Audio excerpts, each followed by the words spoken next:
Hello brothers and sisters, welcome to Mission Zero. If this is your first time here, my name is Shawn and this is Vlogmas.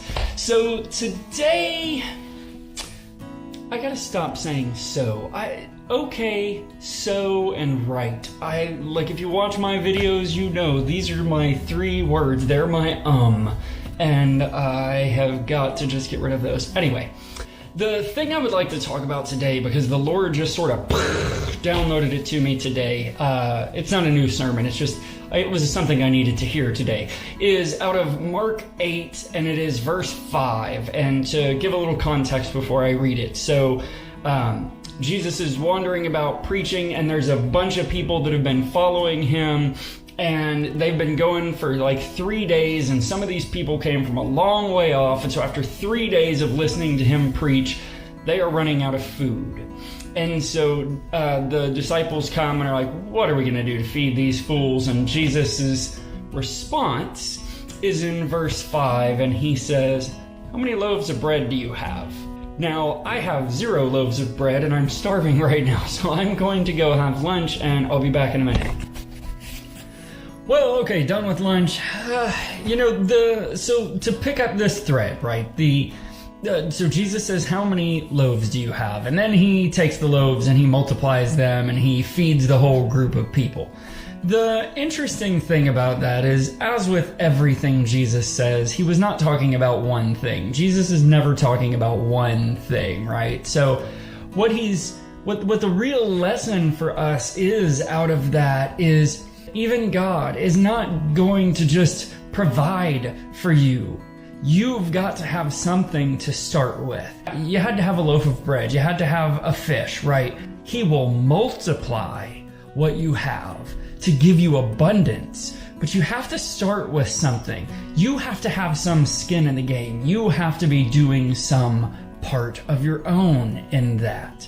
And that is such a motivation to me, because that's such a motivation to me, particularly on the back of yesterday, talking about, our battle station in heaven, because what it's saying is that there's a component that you have to do. There's a part of the relationship that has value from you. There is so much the tendency in the church to tell you that, well, it's all about God and you add nothing to that equation. But here is Jesus saying, no, you absolutely do. Jesus had the power. He could have just summoned more bread. He didn't need to ask how many loaves there were. He didn't need to ask about fish. He could have just made it. But he chose not to, because that allowed the power of what he did to be more resonant. You get what I'm saying?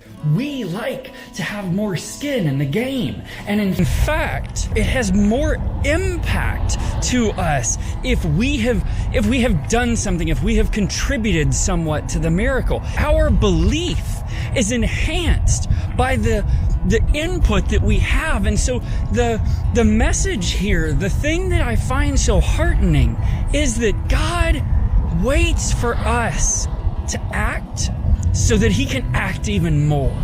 The miracles that we want in our lives start with us taking a step to show that we are offering to him, that we are open to him. And that to me is so, so beautiful.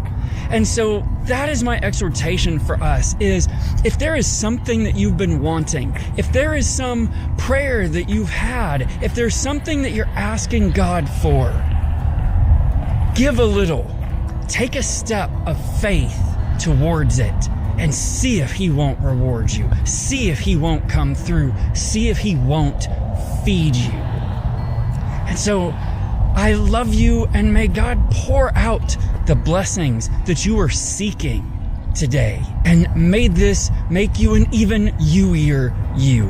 And I love you. Peace out.